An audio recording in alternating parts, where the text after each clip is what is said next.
요한복음 11장 1절에서 16절입니다. 1절을 제가 읽겠습니다. 어떤 병자가 있으니 이는 마리아와 그 자매 마르다의 마을 베다니에 사는 나사로라. 이 마리아는 향유를 주께 붓고 머리털로 주의 발을 닦은 자요. 나사로는 그의 돌아가더라.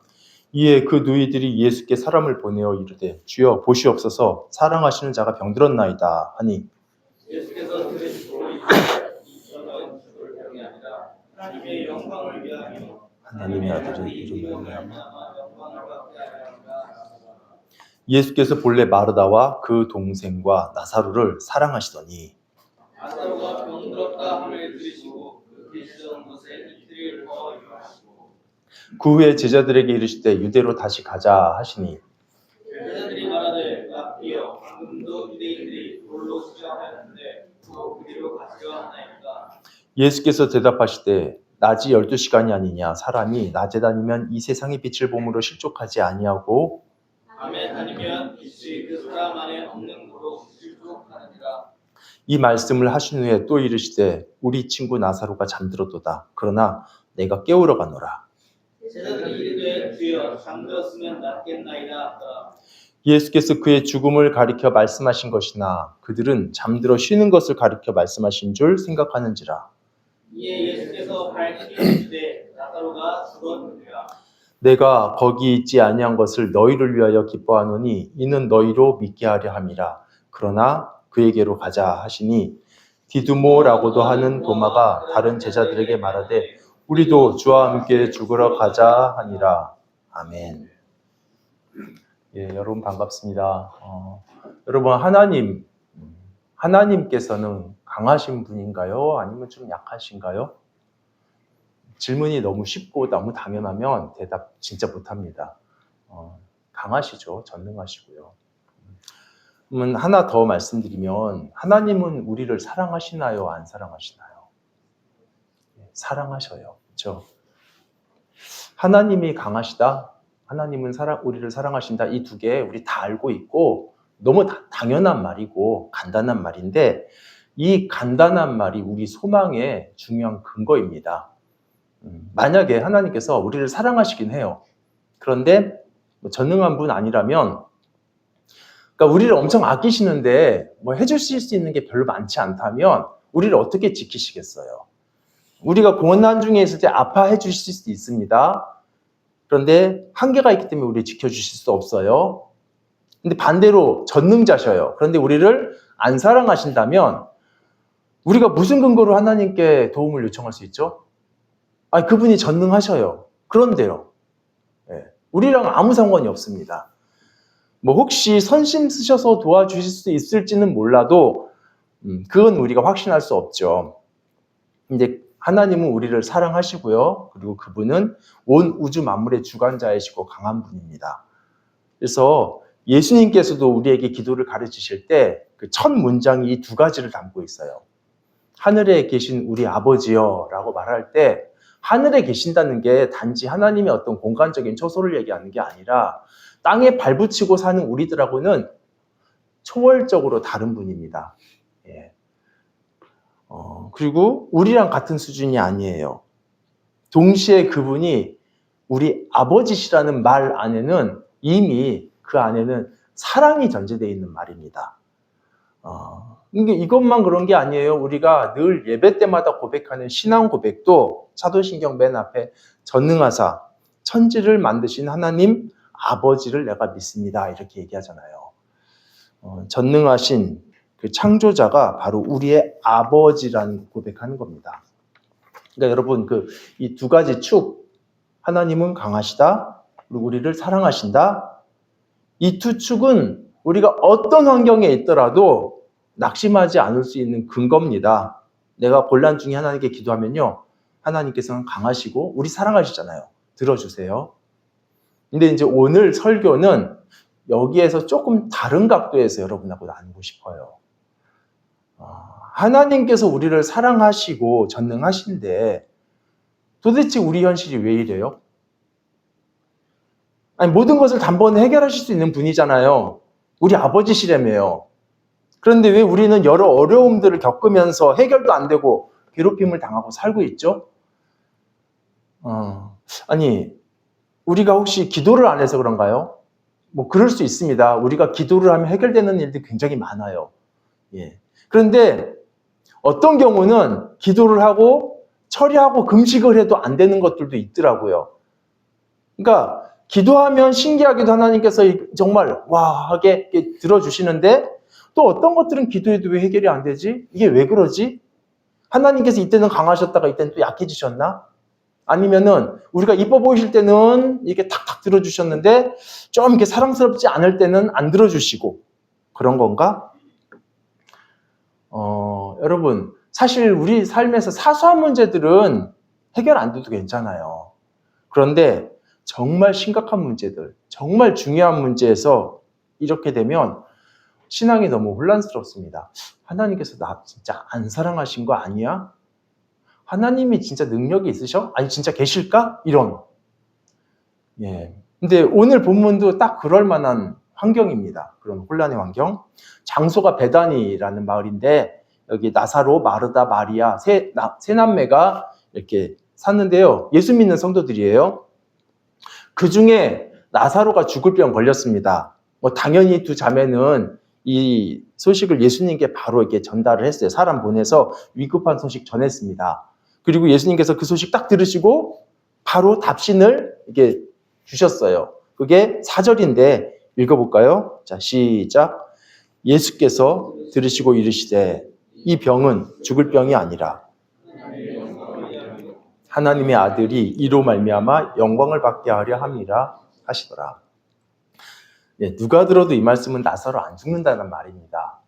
그리고 하나님의 아들이 이 일로 영광을 받으신다 하셨으니까 분명 예수님께서 고쳐주시겠구나라는 기대도 뭐 할만하죠. 그러면 이제 예수님 가셔야 될 거 아니에요, 고치러.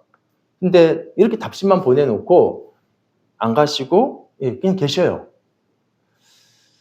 지금 나사로가 있는 마을과 예수님 계시는 곳이 뭐 그렇게 아주 가깝지도 않지만 아주 멀지도 않고요. 뭐 서두르면 그냥 가도 하루 안에는 가요. 더구나 말이나 낙타를 타면 훨씬 더 빨리도 가능합니다. 근데 이 병은 죽을 병이 아니야 이렇게 말씀하시고는 그냥 거기 이틀을 머무셨어요. 물론 예수님께서는 직접 안 가시고 말씀으로만 낫게 하시는 경우들이 성경 다른 데도 있잖아요. 어떤 왕의 신하가 아들이 병들어서 예수님께 왔더니 같이 가자고 했더니 예수님께서 네 아들 낳았으니까 집에 돌아가도 된다 이렇게 말씀하셔서 정말 믿고 갔거든요. 그랬더니 정말 아들이 낳았어요. 그래서 열이 언제부터 떨어졌냐 물어봤더니 언제다 했는데 예수님께서 그 말씀하실 그때였어요. 그러니까 혹시 이런 경우인가? 그런데요. 그때와 달리 이번엔 나사로 죽었습니다. 그러니까 여기에서만큼은 예수님의 능력이 좀 의문이 생기는 거죠. 왜? 그리고 더 이해 안 가는 건 나사로가 죽고 난 다음이에요. 이제 죽고 나서 뒤늦게 출발하셨는데 4일이 지났습니다. 그래서 도착했을 때는 시체가 썩고 냄새나고 그때 도착하셨어요. 전혀 급하게 안 오셨습니다. 좀 안 좋은 얘기긴 하지만 예를 든다면 이런 거겠죠. 만약에 사랑하는 친구든 사랑하는 사람이 이게 죽었다. 얼마나 슬퍼요. 그럼 그 소식을 듣고 하던 일 다 마치고 업무 다 처리하고 갑니까? 아니면은 바로 중단하고 KTX 타고 갑니까?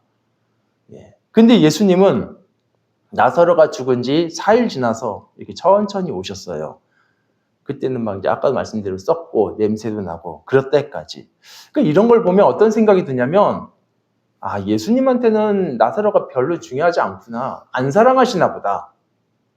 그래서 안 고쳐주셨나? 이런 생각이 들어요. 근데 또 그건 아닌 것 같은 게 여러분 5절을 한번 같이 봅시다. 5절. 자, 시작. 예수께서 본래 마르다와 그의 동생 사랑하셨네요.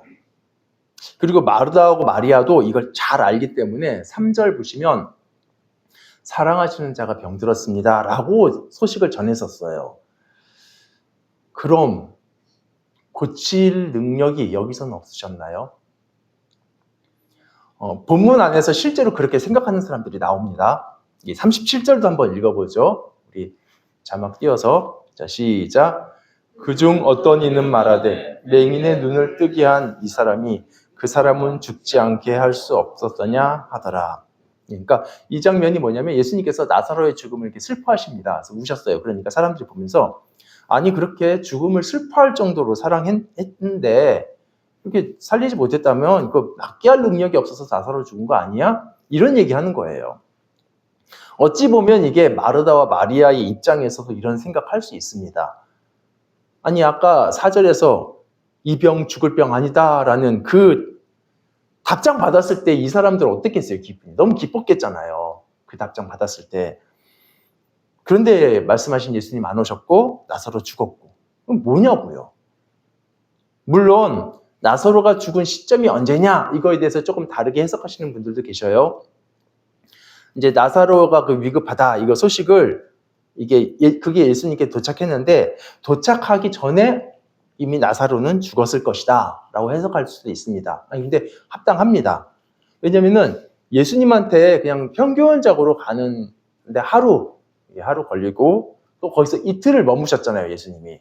그리고 오는데 또 하루 그러니까 4일 걸렸는데 그러니까 죽은 지 나흘이니까 아마도 예수님한테 사람을 보냈어요.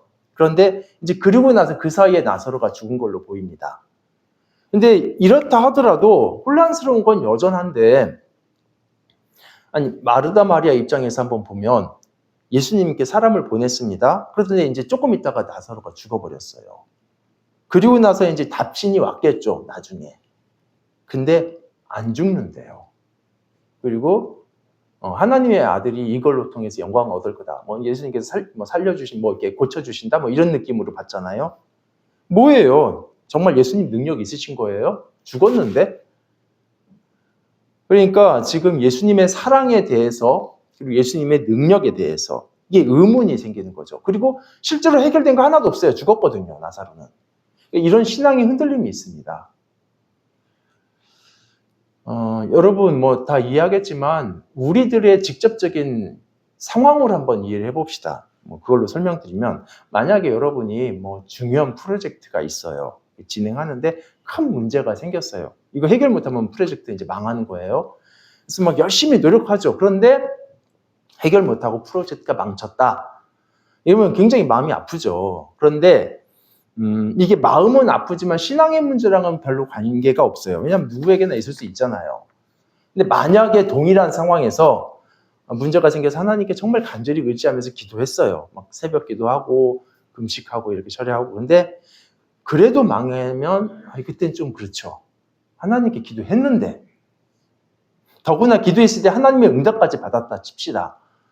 다 해결된다니까 걱정하지 말아라. 그래서 분명히 응답받아서 아멘 하고 정말 기쁨으로 지냈는데 이게 망쳤다? 그러면 이제는요, 이 일이 잘못돼서 그런 것보다도 이 신앙이 혼란스러워요. 아니, 분명히 해결된다고 하셨는데, 뭐지? 하나님 능력 있으신 건가? 이런 거. 지금 본문의 마르다의 상황이 그렇다라는 거예요. 어려움 중에 예수님께 도움 요청했었잖아요. 그리고 더구나 나사로 안 죽는다는 응답도 받았잖아요. 근데 죽었어요. 그래서 마리아는요, 예수님께서 오셨을 때 곧바로 나와보질 않습니다. 서운함이 있는 거예요. 물론 이제 이 사건의 결말까지 가면 저 뒤에까지 쭉 가면 우리 다 안 읽었지만 이 모든 의혹들은 다 해결됩니다. 왜냐하면 예수님께서 죽은 나사로를 살려버리셨거든요. 애초에 죽을 병이 아니다라고 말씀하신 것도 이런 것들이 전제되었기 때문에 그렇게 말씀하셨던 거고 그리고 예수님께서 나사로가 죽었을 때도요. 그는 잠잔다 이렇게 말씀하셨었습니다. 그러니까 저는 주일학교 때 죽은 나사로를 살렸다 이렇게 배웠어요. 여러분도 그렇게 배우셨을 텐데 근데 말씀 묵상하니까 그 정도가 아니더라고요. 죽은 지 나흘 돼서 시체가 썩었고 냄새가 났어요. 그러면 이건 죽은 나사로를 살린 게 아니라 썩어버린 나사로를 살린 거예요. 이런 압도적인 예수님의 능력 그리고 그 은혜가 앞서 있었던 모든 혼란과 오해를 종식시켜 버립니다. 이제 그런데 제가 여러분하고 좀 나누고 싶은 요지는 뭐냐면요. 여기서 아니 주님께서는 어차피 나사로를 이렇게 살게 하실 것이라면 왜 이렇게 혼란을 주시면서 하셨을까요? 죽기 전에 고쳐주시면 될 걸 왜 문제를 키워가지고 죽은 다음에 살리시냐고요. 그 사이에 있을, 이게 똑같지가 않잖아요. 그 사이에 있을 그 주님의 능력에 대한 혼란, 정말 주님에 대한 사랑에 대한 확신의 흔들림, 이런 거 왜 이런 불편한 방식으로요?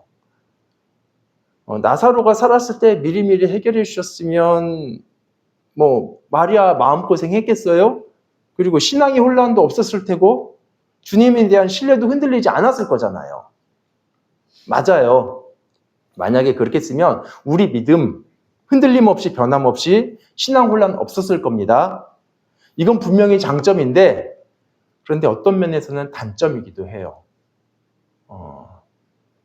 혼란이 없이 아무 흔들림 없이 변함없다. 이게 좋은 말인데 말 그대로요.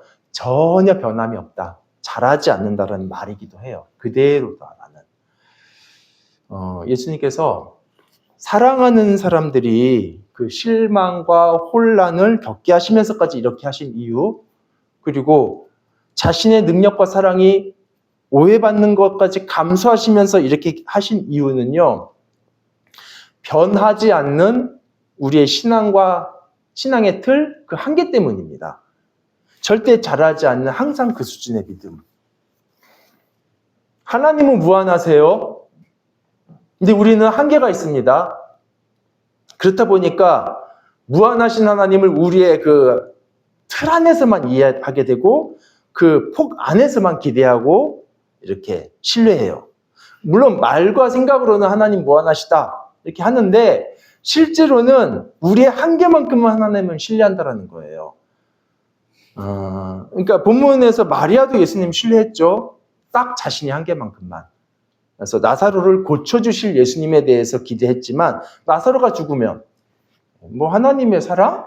하나님의 능력? 모르겠어요. 딱 거기까지가 한계입니다. 그래서 주님께서는 우리의 이런 기대에 맞춰주시기보다는 우리를 한계까지 몰아붙이셨어요. 그래서 우리 기대대로 안 되고 거기서 깨진 그 시점에서, 그 지점에서 이제 긍정적인 것 그리고 부정적인 것이 같이 생기는데 먼저 부정적이죠. 하나님에 대한 신뢰, 아까 말씀드린 대로 사랑, 이런 능력, 이런 믿음에 균열이 갑니다. 금이 가고 흔들려요. 정말 나 사랑하시나? 하나님 진짜 계셔? 이런. 근데 그래도 포기하지 않고 끝까지 믿음을 붙드는 자에게는 이것이 이제 긍정적인 것은 그 찢어진 틈 사이로 하나님의 손길이 우리의 신앙의 폭을 넓혀주십니다. 새살이 돋아요. 그러니까 오늘 본문의 결말처럼 되는 거죠. 전혀 상상하지 못했던 크신 주님을 경험합니다. 여러분, 우리 신앙의 틀은 유연하지를 못해요. 아주 고집스럽게 딱딱합니다. 그래서 그 틀을 넓히기 위해서는 흔들 수밖에 없고, 그리고 그 찢어진 갈라진 틈이 이게 당장은 아프죠. 그런데 하나님의 손길이 그 안에서 새살 돋게 하고 우리의 한계를 넓히시는 거예요. 만약에 하나님께서 우리가 원하는 대로, 우리가 기대하는 대로만 항상 그렇게 하시면 우리는 100년이 지나도 늘 그 수준, 그 한계, 말 그대로 변함없는 항상 그 상태일 겁니다. 여러분, 무한하신 하나님을 우리의 한계 때문에 이렇게 유한하게 누리는 거 있죠. 이 아쉬움을 그냥 좀 비유로 설명하면 이런 거예요. 여러분, 지구에 대부분이 바다잖아요. 그렇죠? 육지보다 덜 넓죠. 근데 그 중에서도 제일 넓은 바다가 어디죠? 태평양이 제일 넓죠. 그 넓은 태평양 막 정말 그 광활한 곳에서 막 수영도 하고 낚시도 하고 여러분 그런 경험 해보셨어요? 정말 그 동그랗게 넓은 그런 태평양에서 저는 그런 경험이 있어요. 라고 하면 이러실 수 있겠지만 우리나라 남해 바다도 태평양의 일부잖아요. 그렇죠? 주변해라 그러죠? 마지널십. 그래서 저는 뭐 여수 앞바다도 가보고 완도도 가보고 태평양 자주 갔습니다. 근데 여러분 같은 태평양인데 해변에서 10m도 안 떨어진 데다가 부표 세워놓고 거기서 수영하는 거랑 고래가 점프하고 막 수천 마리의 다랑어떼가 이렇게 막 헤엄치는 그 태평양 한가운데서 수영하는 거랑 이게 같나요? 고작 가슴까지 오는 이 깊이의 태평양과 그 수천 미터 깊이의 마리아나 해구의 그 태평양과 어떻게 같아요? 우리가 정말 그 깊고 그 광활한 그 태평양을 경험해야 될 텐데 고작령 뭐 갯바위에서 발도 안 담그고 낚시하는 그 정도 수준, 그렇게 태평양을 누리는 거죠. 찬송가 302장에 그런 가사가 있어요. 많은 사람이 얕은 물가에서 저 큰 바다 가려다가 찰싹거리는 파도 보고 마음이 졸여서 못 가네. 언덕을 넘어서 창파에 배 띄워 너의 주 하나님의 은혜의 바다로 네 마음껏 저어가라. 이런 찬양이 302장에 가사가 있습니다. 그러니까 우리가 하나님을 신뢰하는 데서 이런 약점이 있는 거예요. 하나님은 무한하시죠. 예, 그런데 우리가 우리의 한계만큼만 이해하는 겁니다. 그래서 어떤 문제에 대해서도요, 문제에 딱 직면하는 우리는 우리 한계 안에서 이미 답을 다 정해놨어요. 그래서 하나님, 이 문제는요, 이렇게 해결돼야 돼요. 이렇게 해주세요. 하나님, 요건요, 이렇게 해서, 이렇게 해서, 이렇게 돼야만 됩니다. 이렇게 안 되면 큰일 나요. 이렇게. 물론 그 기대가 아주 지극히 상식적인 거예요. 그런데 상식일 뿐입니다. 우리 한계 안에서. 하나님을 그 한계 안에 가두면 안 되잖아요. 예. 우리는 무의식적으로 하나님까지도 우리 한계 안에서 가두어서 이렇게 생각해요. 그래서 다 답 정해놓고, 그래서 그렇게 안 되면 이제 큰일 나죠. 이제 하나님이 진짜 나 사랑하시나? 이분이 진짜 능력이 있으시나? 예. 한계 이상의 하나님을 경험을 못하는 겁니다. 그러면은 우리의 한계는 어디까지 정말 커져야 되나요? 도대체? 예. 부활까지입니다. 이제 여기서부터가 사실 오늘 설교에서는 제일 중요한 내용인데 좀 남은 10분이 어떤 분들한테는 조금 어려울 수 있어요. 그래서 제가 최대한 차근차근 그리고 좀 이렇게 가능한 게 천천히 말씀을 드릴게요. 오늘 우리는 이제 오늘 본문 내용을 읽으면서 이렇게 생각하기 쉬워요. 아, 그래. 당장은 뭐 이렇게 나사로를 안 고쳐주시고 그래 죽어버렸지만 결국 주님께서 얼마든지 고치시는구나. 그러니까 내 문제도 이게 끝난 것 같지만 그래 아직 끝이 아니야. 이런 분명 반전이 있을 거야. 이런 식으로 이제 본문을 생각하기 쉽거든요. 그래서 예를 들어서 아까 그 망한 그 프로젝트가 망했다고 생각했어도 아니야. 그래도 내일 기적적인 뭔가가 있을 거야 라는 기대. 마치 다니엘의 세 친구가 정말 사형이 확정돼서 이렇게 딱 죽게 되지만 그리고 막판에 기적적인 반전으로 살아나는 것처럼. 근데 본문은요 이런 가르침이 아니에요. 조만간 반전이 있을 테니까 조금 더 기다려봐라 이런 가르침이 아니라 이것보다 훨씬 더 큰 얘기를 하고 있습니다. 예수님은 나사로 사건을 통해서 예수님께서는 문제를 반드시 해결해 주신다. 너희 사랑하셔. 능력이 있으셔. 이거를 말하기보다는요. 지금 부활을 선포하는 거예요. 부활은 그러니까 죽음으로 다 끝났어요. 근데 예수님 때문에 부활이 있다. 그 사실. 여러분 죽음이 뭐고 부활이 뭔가요? 죽음이 뭡니까? 예. 더 이상 소망을 가질 수 없는 끝. 다 끝나버린 결말이 죽음이에요. 그래서 반전의 기회가 아직 남아있다면 그거 아직 죽음 아닙니다. 아직 살아있는 거예요. 조금이라도 반전의 기회가 남아있으면. 그러니까 9회 말, 투아웃, 그리고 뭐 투스트라이크 이건 죽음 아니에요. 진짜 경기 종료되고 불 다 꺼지고 관중도 다 가버린 거 이거예요. 다 망쳐진 프로젝트가 그 다음 날도 그대로고 그리고 그냥 끝까지 해결 안 된 채로 쭉 가버려서 딱 끝난 거. 그게 죽음입니다. 그럼 부활을 말해보죠, 우리. 부활이 뭐죠? 흔히 부활 그러면은요, 이제 죽었다가 다시 살아나는 거를 생각합니다. 근데 사실 부활이라는 말 자체는 다시 살아남 맞아요. 그런데 성경이 설명하는 부활의 의미는 변화예요. 변화. 이제 고린도전서 15장에서는 부활에 대해서 굉장히 자세하게 설명을 해주는데 그때 좀 더 자세하게 말씀드리고 어쨌든 우리가 죽었는데 다시 이 모습대로 이렇게 딱 살아나는 거, 이 생명 얻는 거 그게 아니라 전혀 상상하지 못했던 영광의 몸이 되는 것이고 그리고 모든 것이 전부 다 새롭게 되는 대갱신이 부활입니다. 변화예요. 그냥 만약에 부활이 그냥 살아나서 그래서 살았다 그리고 영원히 사는 것뿐이라면요 좀 유치한 말이긴 하겠지만 김태희나 뭐 원빈은 얼마나 좋겠죠. 근데 옥동자는 어떡하라고요? 뭐 영원히 계속 그렇게. 그리고 자신의 그 인생 자체를 고통스러워하는 사람에게도 부활이 기쁨이 될까요? 부활은 그 인생을 살아나서 다시 살아가는 게 아니라 그 인생이 완전히 변화되고 바뀌는 것입니다. 지금의 몸으로 살아나는 게 아니에요. 상상할 수 없는 영광스러운 변화입니다. 마치 도토리가 지금 우리 몸이라고 치면 도토리가 부활은 다시 도토리가 되는 게 아니라 거대한 나무가 되는 거예요. 그러니까 분명히 연속성은 있지만 전혀 다른 차원이에요. 그래서 출처도 다릅니다. 지금 이 몸은요, 흙으로 만들어진 몸이에요. 아버지에게서 물려받았죠. 부모님에게서. 그리고 그 부모님은 부모님에게서 물려받았죠. 결국 아담에게서 우리 모두 물려받은 몸인데 흙에서부터 유래된 몸입니다. 그런데 그때는 하늘에 속한 신령한 몸이에요. 신성한 몸.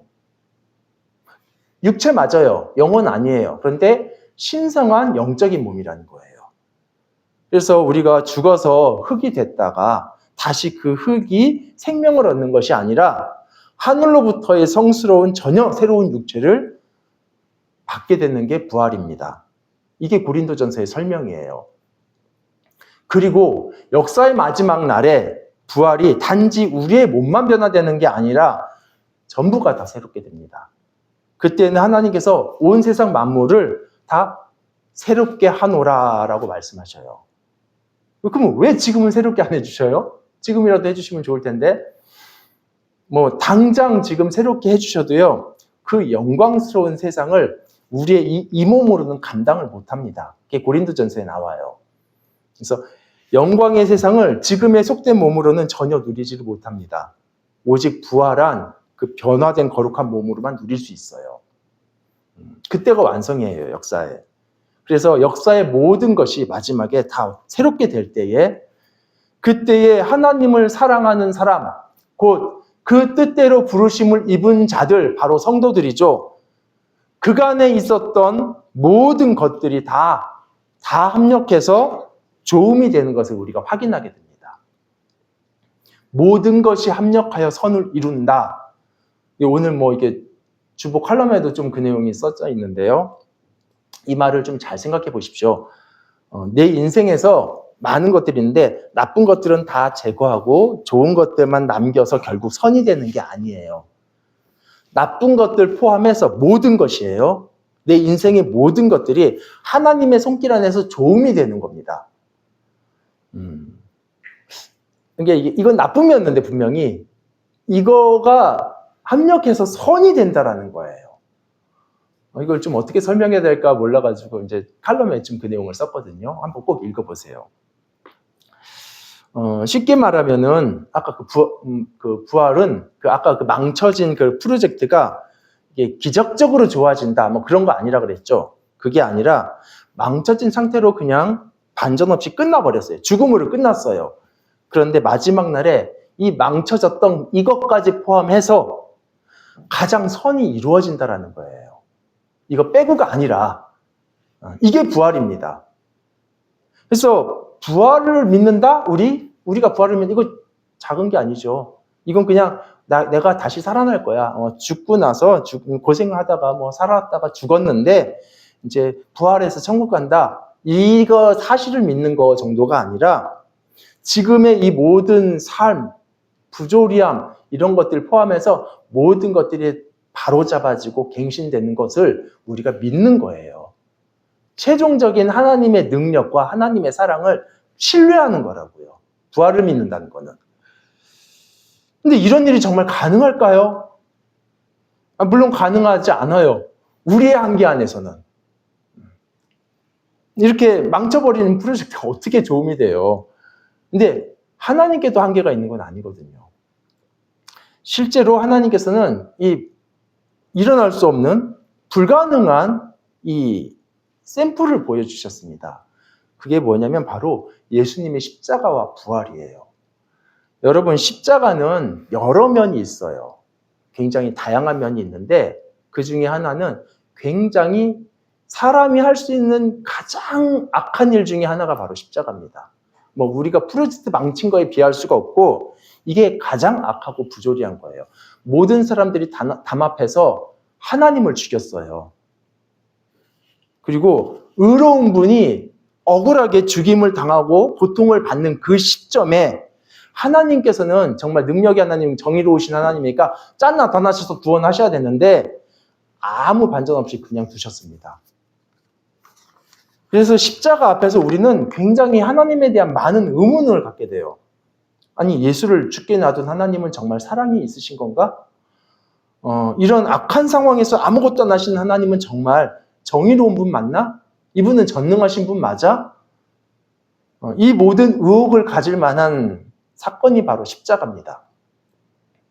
마지막이라도 조금 반전이 있었으면 좋겠어요. 예수님께서 뭐 돌아가시기 전에 그냥 갑자기 그래서 탁 이게 안 죽으시고 의인은 정말 하나님이 지키신다는 걸 보여주시고, 근데 죽음으로 끝나버렸습니다. 악이 선을 이겼어요. 그리고 십자가에는 그 어떤 하나님의 능력이나 사랑이 나타나지 않았습니다. 그런데 예수님의 부활은요, 이 모든 것들을 다 역전하잖아요. 부활은 그 최악의 나쁨의 절정인 십자가를요, 인류를 구원한 가장 아름다운 사랑으로 확증해 줍니다.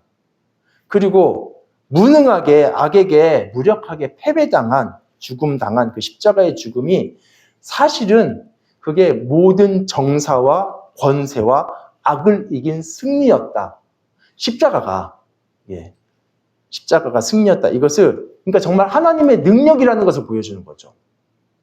하나님의 능력이 나타나는 절정입니다.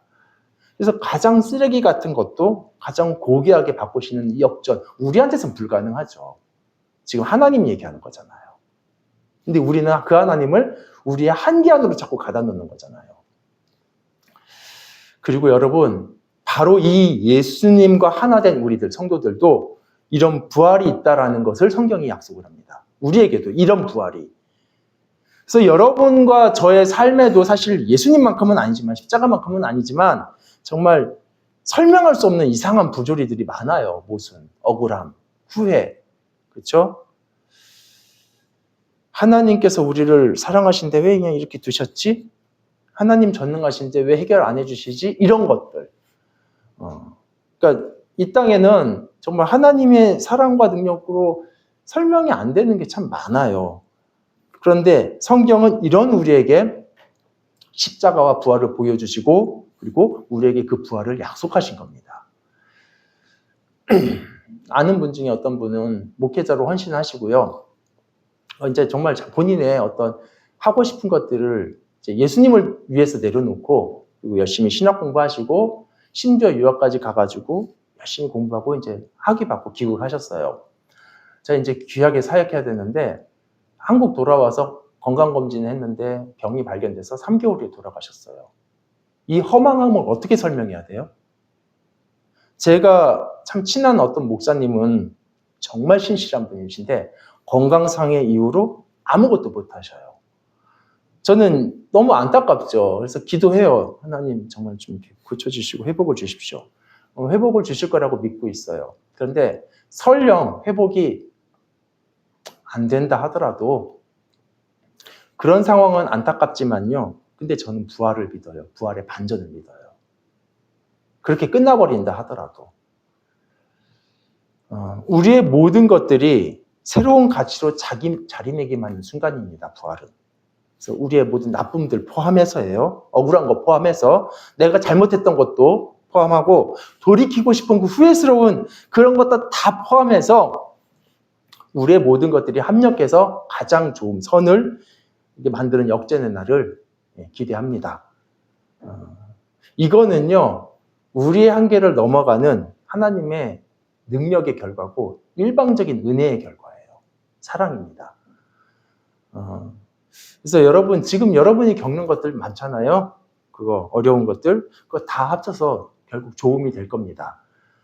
썩어서 냄새나는 나사로가 생명력 넘치는 나사로가 된 것처럼 모든 부당함도 정당함이 될 겁니다.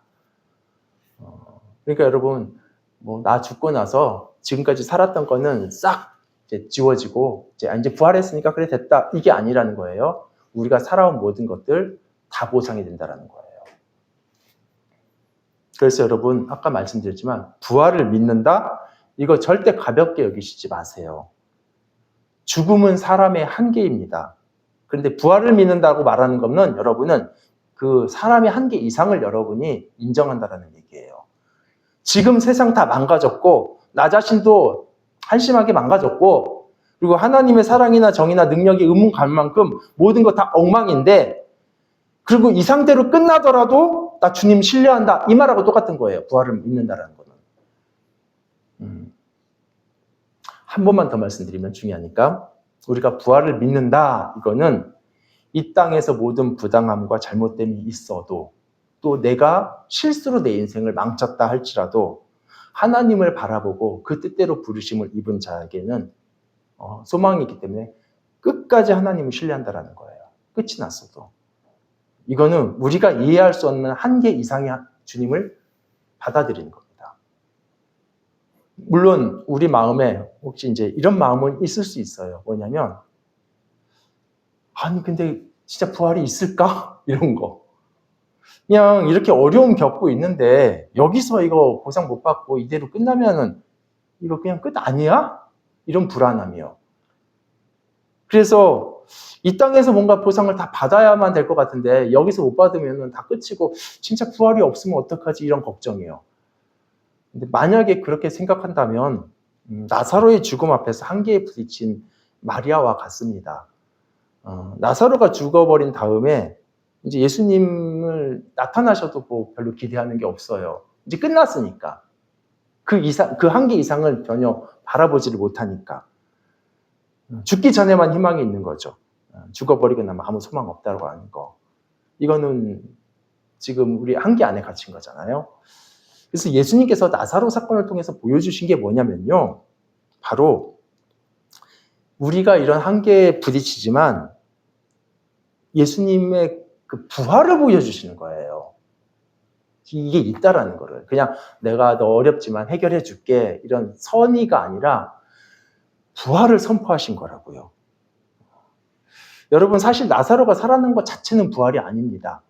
왜냐면은 그냥 살아났을 뿐이지 변화된 거 아니잖아요. 그리고 또 나사로가 나중에 계속 살았겠어요 지금까지? 언젠가 또 죽었겠죠. 예.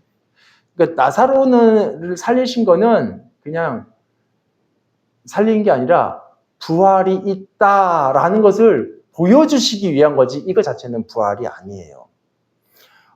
그 부활이 있다라는 사실을 알려주신 겁니다. 더 정확하게 표현하자면 부활의 첫 열매이신 주님, 그러니까 나사로를 살리심으로 모든 생명의 주인이 바로 예수님이다 이 사실을 말해주는 겁니다. 아까 그 부활이 있는지 어떻게 아냐고요? 어떻게 믿냐고요? 정확하게 말해서 우리가 믿는 초점은 부활이 아닙니다.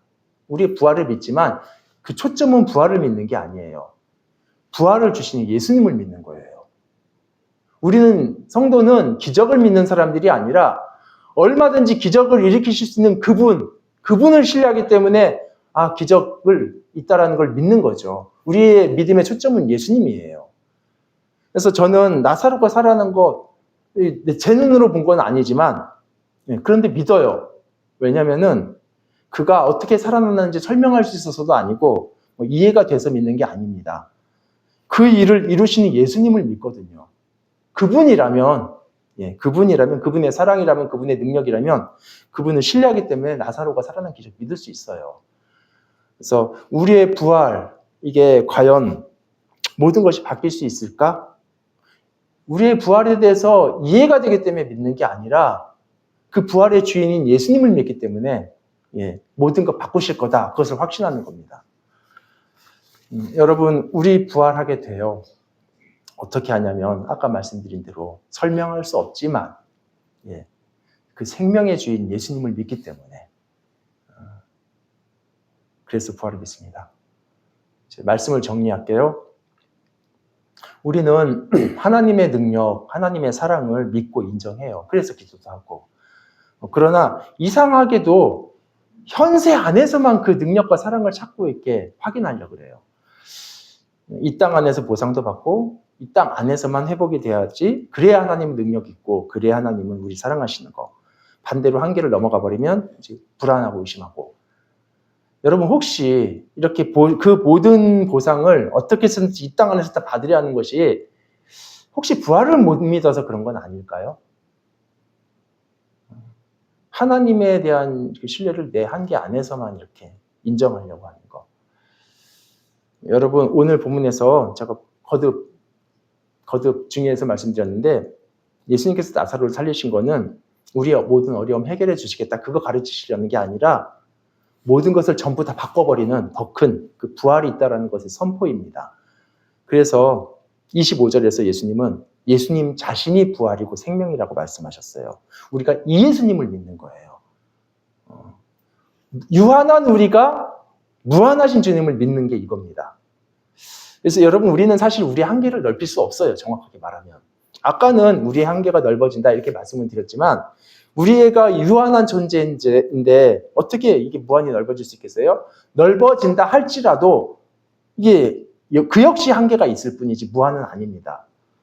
근데 우리가 유한한 존재지만 이게 넓어진다라는 거는 무슨 의미냐면요. 우리의 한계 안에서 신뢰가 아니라 무한하신 하나님을 그대로 인정하는 거예요. 우리는 유한하지만 그 무한하신 하나님을 받아들이는 겁니다. 우리는 한계 안에 갇힌 존재지만 한계가 없으신 하나님을 믿고 인정하는 거. 그래서 그 한계 이상의 하나님을 누리는 거. 태평양을. 여기 해변에서가 아니라요. 그래서 우리의 죽음까지도 하나님께 내어 맡기는 그 부활의 신앙이 바로 그것이고 예수님께서 그 길을 보여주셨어요. 십자가에서 끝까지 하나님을 신뢰하셨습니다. 우리 같이 기도할까요? 여러분 부활은 그냥 잘못된 것들을 이제 과거는 싹 잊고 지워버리고 이제 부활했으니까 다시 새롭게 살자가 아니라 그 모든 것들이 다시 선으로 역전되는 그런 장엄한 사건입니다. 그래서 여러분 우리의 삶에 있는 다양한 것들 많잖아요. 지금의 아픔, 억울함, 내 실수 이런 거 그 주님의 손에 맡기고 그 은혜에 맡기고 그분의 신실함에 맡기는 거 이게 우리 믿음이에요. 정말 부활이 있을까? 예수님이 그 보증입니다. 우리 같이 이 신앙 안에 깊이 뿌리 박도록 같이 기도합시다.